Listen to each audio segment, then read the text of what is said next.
About 18 months ago, Apple updated the AirPods Max. Now, I use the word updated loosely because what they actually did was just introduce 5 new colors, put a USB-C port on it, and then ship it in the same box. That was it. You had the same chip, the same features, and the same stupid case that no one can understand. But this week, Apple have announced AirPods Max 2. And that's the actual name of it this time, not AirPods Max 2 that everyone called it because it was a new update. They're actually called AirPods Max 2. And these are the real deal. Now let me be clear, you've still got the same chassis, same design, same colors as the updated USB-C version, same stupid case going on, but they've updated the internals. This video is sponsored by the like button. Click it below to find out more.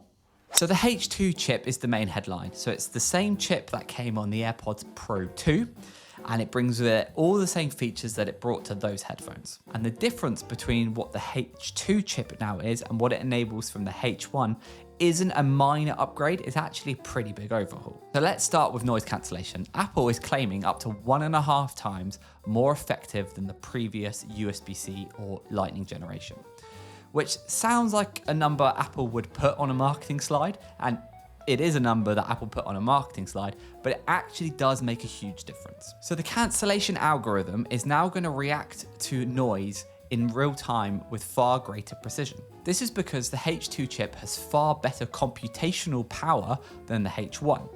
So things it's going to be far better at is all those low frequency noises that tend to distract you a lot. Sort of engine hums, air conditioning, low roar of a city. And those sounds might be small, but they accumulate over a long time and they will exhaust you over a day of wearing the headphones. But transparency mode has been rebuilt too. So there's a new signal processing, which is tuned for H2 and the Max's own microphone array. And the goal is that when you want to hear the world, you hear it as it should be, not a version of it that's been piped through a narrower processing pipeline. And on AirPods Pro, if you've ever tried those, transparency is the best that I've ever used on headphones. And this carries that same standard to then the full version of Apple's headphones. Now let's talk about sound quality, because Apple claim there's a new dynamic range amplifier. So they are claiming clearer signal, better instrument separation, improved bass frequency, and more natural mids and highs.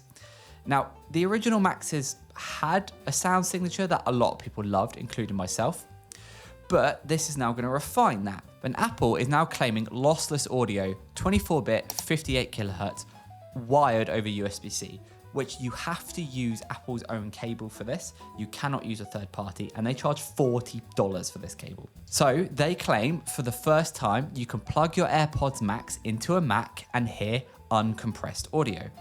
No wireless codec limitations, no artificial compression artifacts, just the recording as it was made. But so claim Apple, because I'm pretty sure there is some computational happening in this cable, so take that with a pinch of salt. But for those who live in Logic Pro, Apple say that these headphones let you create and mix in personalized spatial audio with head tracking, wired, lossless, end-to-end for the first time. That workflow just didn't exist before. So the combination of the new hardware, the chip, and the integration with Apple's own software is something that third-party manufacturers will just never be able to get to regardless of spec sheet. And there are even more features now that come because of the H2 chip. So the first is adaptive audio.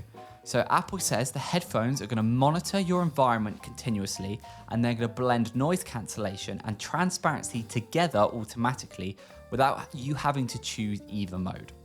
So you can walk into a coffee shop and it's going to adjust. You can step out into traffic, not in front of cars, but outside where there's traffic, and it will adjust.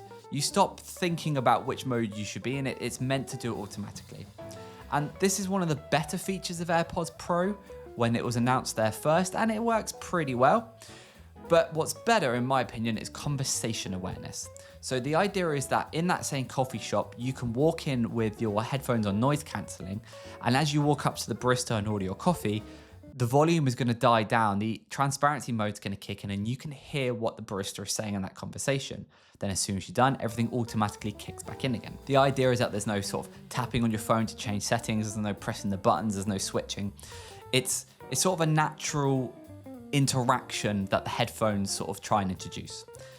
There's also voice isolation now on calls. So the H2 is going to try and isolate your voice and remove every other background noise so that whoever you're talking to now hears you clearer. Apple are bringing live translation now to the AirPods Max. That's via App Intelligence. So when someone speaks to you in another language, it will automatically translate in your ears. Stay tuned because I'm going to do a video where I'm going to test this out in real time. You can now use camera remote if you're bothered by that. So the idea is that if you pull your phone out, but you've only got one hand and you can't press the shutter button, you can press the digital crown and it's going to trigger the photo actually to go off on your phone. You can even then allow you to prop your phone up from a distance and stand back and then take a photo. And Apple are also claiming that there is studio quality audio recording. So they're claiming you can record directly through the headphones with significantly higher audio quality and more natural vocal texture than what you'd expect from something probably worn on your head. Now, the price is also still the same, so it is a significant amount of money for headphones. But as someone who has owned 3 pairs of these headphones, 1 original and 2 of the USB-C versions, I can tell you that they are actually fantastic headphones, and I do recommend them to anybody who can afford to buy them. I've always thought that the AirPods Max comparison to Sony and Bose was more of a question of, do you want a pair of headphones or do you want a pair of headphones that integrates deeply into all the other tech that you use? That was always the defining factor for me. Just the way they switch between your Mac and your iPhone and your iPad, no one else can come close to that. But whoever you are, if your creative life runs on Apple devices and you care about the way that your headphones sound, then I still urge you to try AirPods Max, and they now finally have a proper feature set update. This was a real quick announcement video. This has literally only just dropped about an hour ago, and I'm gonna get this up as quick as I can.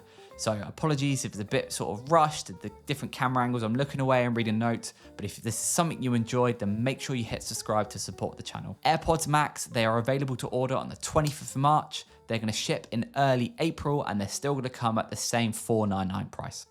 Otherwise, I'll see you in the next one. Take care. Peace.